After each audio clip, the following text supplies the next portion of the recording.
love ako sa'yo. Kala ko'y pag-ibig mo ay tunay, pero hindi nagtagal, lumabas din ang tunay na kulay. Ang iyong kilay mapagmataas at lagi namimintas, pero sarili kong pera ang iyong winawaldas. Para kang Spigs, ugali mo'y napaka-sticks. Kung hiyain mo ko, talagang nakaka-shrink.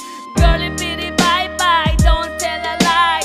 Bakit mo ako laging dinideny? All the goods I've done, wala man lang recognition. Mahilig kang mga leksyon, binaliwala aking attention. Yo, anyway, everyday, ba't ibang gas ang iyong ka-text? And then one time nahuli kita na meron kang ka-sex. Mas gugustuhin ko ba na magpa-crucify kesa harap-harapan mo akong stupefy? So don't be